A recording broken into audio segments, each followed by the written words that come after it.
hadirnya malaikat pada saat dia meninggal untuk mengurus jenazahnya dan memikul jenazahnya.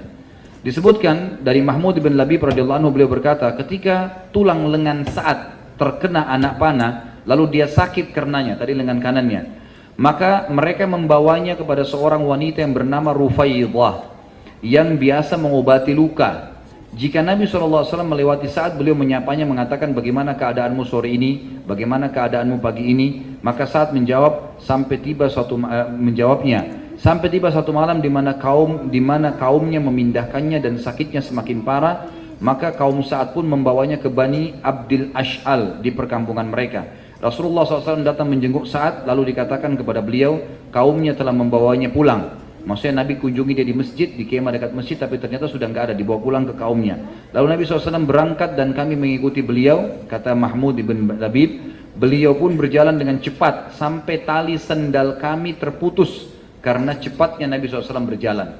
Jadi pada saat sudah diangkat dari kemahnya di dekat masjid, dibawa ke rumahnya di perkampungannya, Nabi SAW segera mengejar ke sana. Ada alasannya kenapa dikejar nih. Dan Nabi SAW buru-buru sampai para sahabat karena mengejar Nabi SAW, sendal-sendal mereka terputus. Hal ini disampaikan oleh para sahabat kepada Nabi SAW, maka beliau bersabda, ya Rasulullah, kenapa anda buru-buru begini?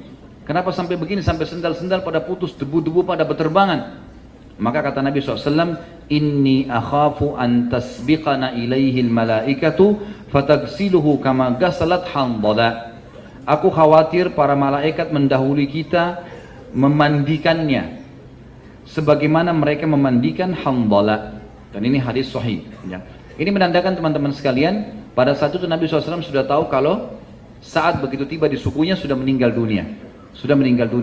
Dan Nabi SAW buru-buru, kenapa? Karena beliau ingin memandikan jenazahnya Sa'ad ibn Mu'adz. Dan beliau berkata, saya khawatir jangan sampai kalau kita telat tiba di sana malah malaikat yang mengurus jenazahnya. Di dalam sabda Nabi SAW yang lain dikatakan bahwasanya kami bertanya, kata para sahabat, kami bertanya, wahai Rasulullah, kami tidak membawa seorang mayit yang paling ringan dibandingkan dia, si Sa'ad ini.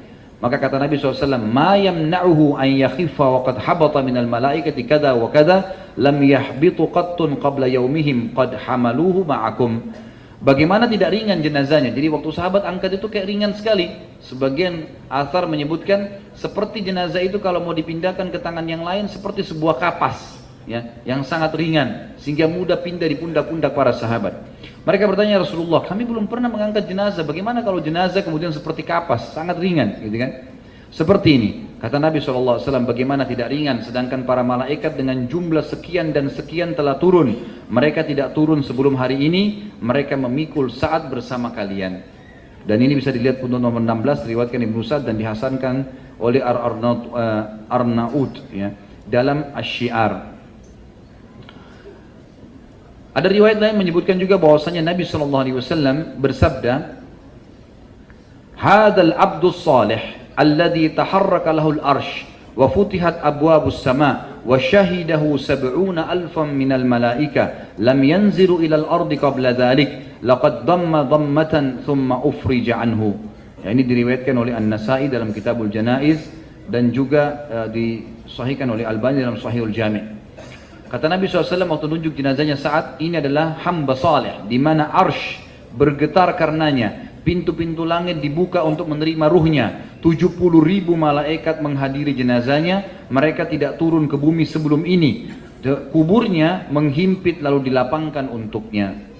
Jadi ini menandakan memang hadirnya 70.000 malaikat yang mengurus jenazah Sa'ad radhiyallahu anhu. Tadi ada riwayat, jadi disebutkan tentu Handalah, kalau teman-teman masih ingat riwayat Handalah kan, di salah satu peperangan Handalah ini baru menikah, kemudian dia menikah malam hari, dia belum berhubungan biologis sama pasangannya kecuali habis subuh.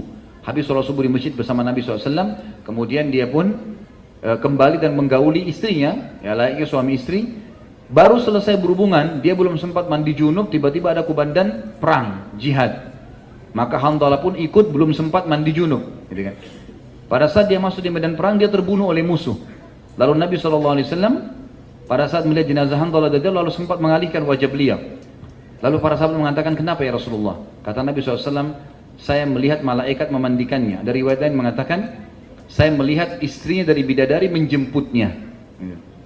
Jadi dia karena belum dimandikan, maka dimandikan oleh malaikat. Ini sebuah kemuliaan tentunya. Jadi teman-teman sekalian, memang sahabat ini orang yang sangat luar biasa yang harus dicontohi. Nanti kita ambil dalam masalah durus wal ibar, pelajaran-pelajaran kita.